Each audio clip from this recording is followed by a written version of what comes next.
Hello guys, welcome back to my YouTube channel PM comedy hub. आज मैं लेके आया हूँ एक वीडियो जो स्कूल के ऊपर है और बहुत ज़्यादा फनी है। चलिए इसको देखते हैं। और उससे पहले मैं आपको याद दिला दूँ, आपको नीचे बटन दिख रहा होगा लाल कलर का, उसे ज़रूर सब्सक्राइब कर लेना और वीडियो अच्छा लगे तो लाइक जरूर करके जाना। चलिए चलते हैं।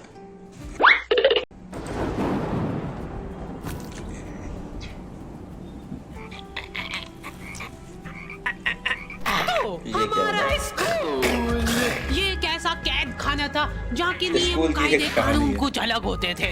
इस जेल के कैदी डेली अपने घर से बस्ता टांग के यहाँ पे आते हैं दिहाड़ी करने। कई माँ बाप उनके बच्चों को खुद इस जेल में फेंक के जाते हैं ताकि उनका बच्चा जिंदगी में एक सक्सेसफुल दिहाड़ बन सके।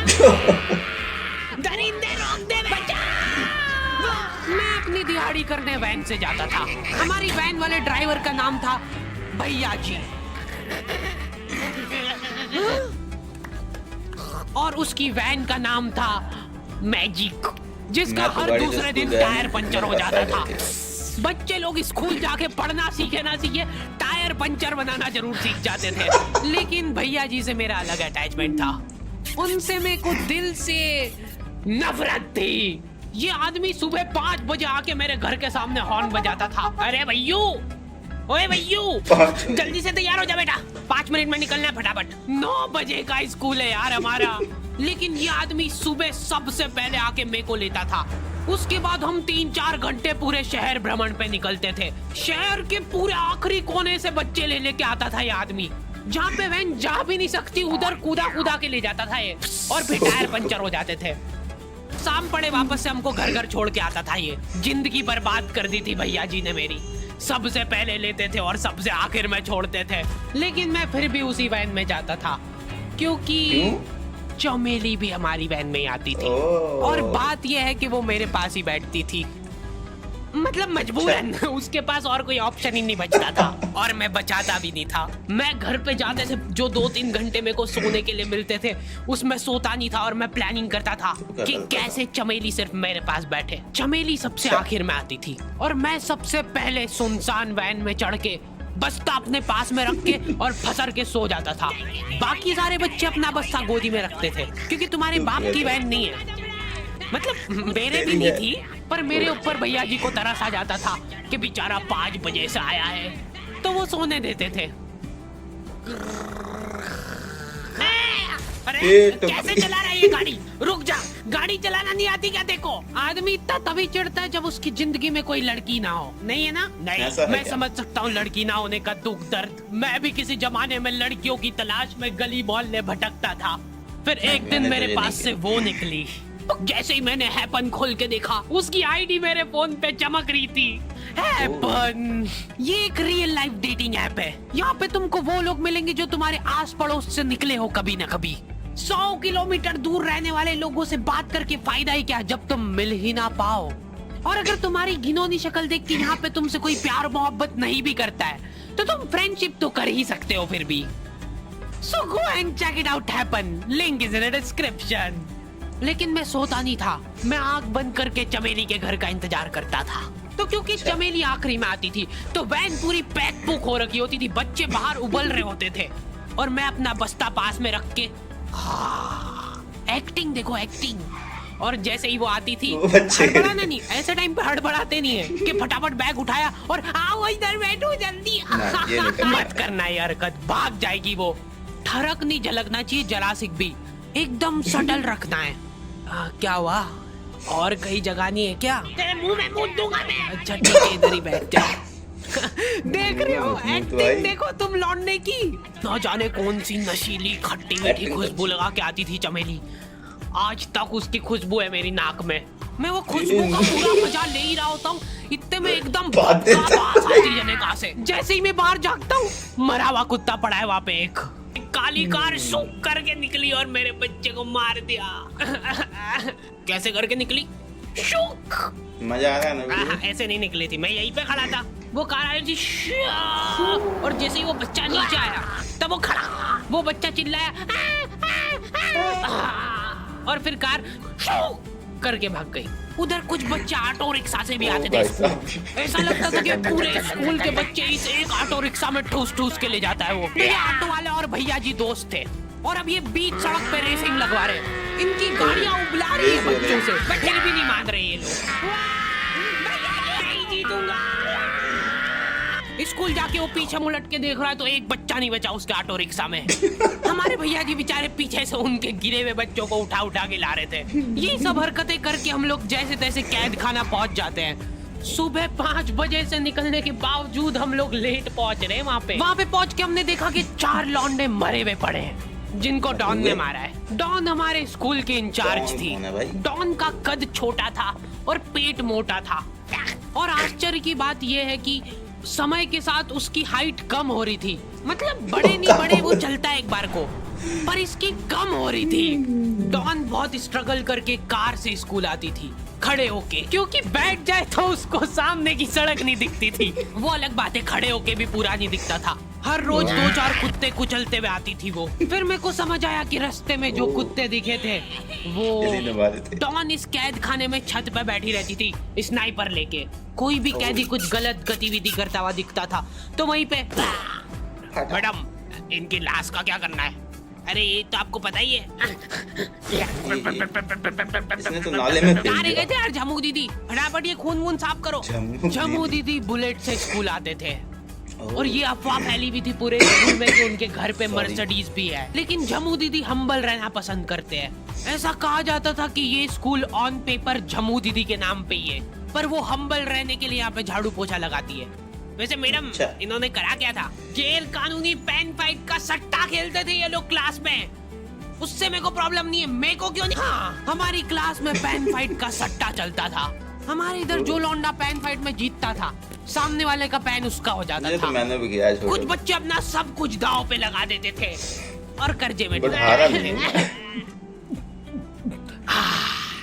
फिर भी वो लोग हार नहीं मानते थे और अपने दोस्त से पेन उधार लेके खेलते थे और वापस हार जाते थे।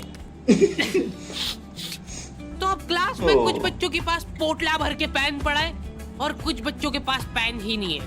पेन इस कैद खाने की करेंसी थी। जिसके पास जितने महंगे पेन वो उतना रईस। यहाँ पे ब्लैक में पेन इधर उधर होते थे।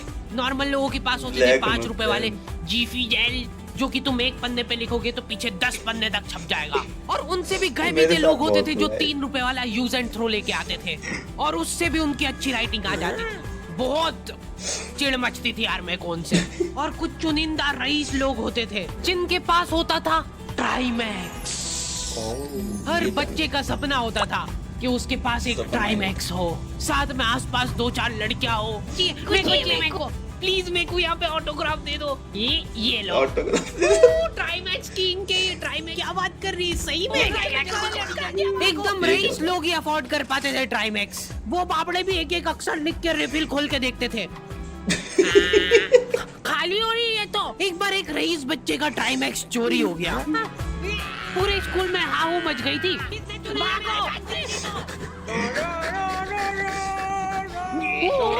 वो देखो, उस दिन हमको पता चला कि वो आदमी दौड़ भी सकता है। हमारे स्कूल में कुछ भी कांड हो रहा है ये आदमी सबसे पहले दौड़ के आएगा, पूरा बैग खोल चोर, और बच्चों के बैग चेक करेगा। स्कूल वालों को भी इसकी सैलरी देते वक्त सबसे ज्यादा आखरती है। सैलरी किस चीज की? इस आदमी की शक्ल देख के ऐसा लगता था कि ये स्पोर्ट्स की आड़ में वैन वालों के साथ मिलके बच्चों की स्मगलिंग करता है। इस महान आदमी का नाम था भूषण। इसने अपनी जांग पे टैटू करा रखा था, भू अलग जांग पे सड़ अलग जांग पे। सर कल से खो खो खेलने के लिए कितनी बजे आना है? वो तो बैग चेक करा पहले तू।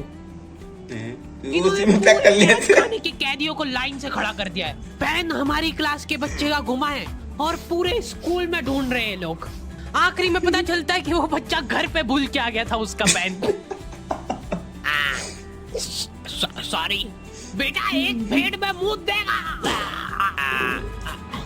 स्कूल लाइफ याद आ गई। ऐसे तो नमूने बच्चे थे हमारे स्कूल में और टीचर लोग उनसे भी गए बीते थे। हमारे स्कूल में टीचरों को उनके नाम से कोई जानता ही नहीं है। बच्चों ने उनकी हरकतों के अनुसार टीचरों के नाम रखे हुए।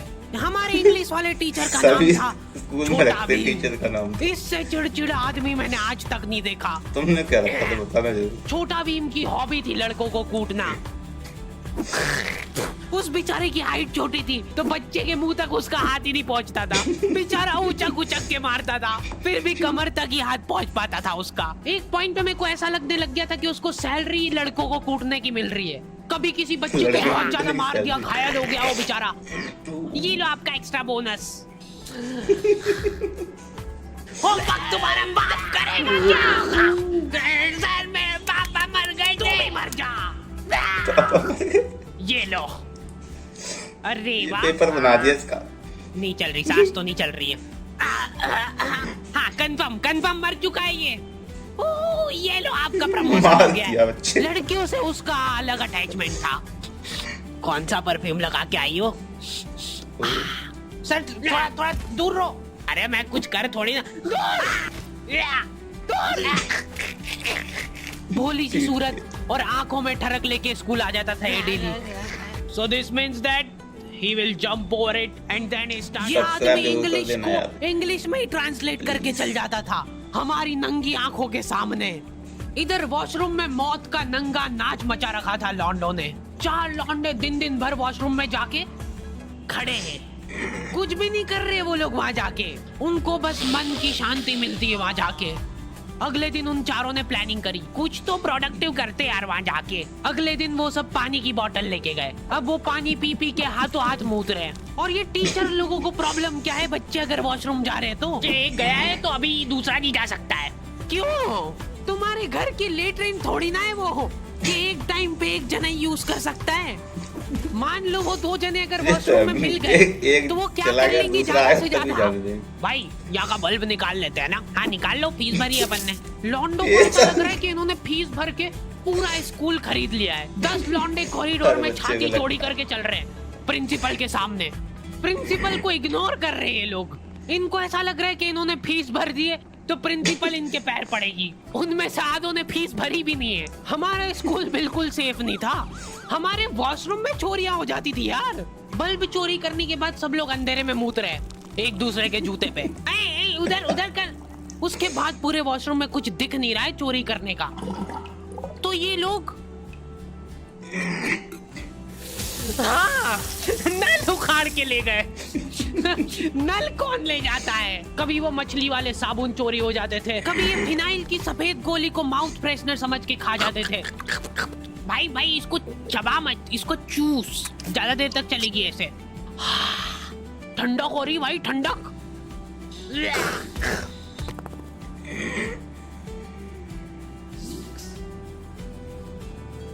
ओके तो द एंड हो चुका है।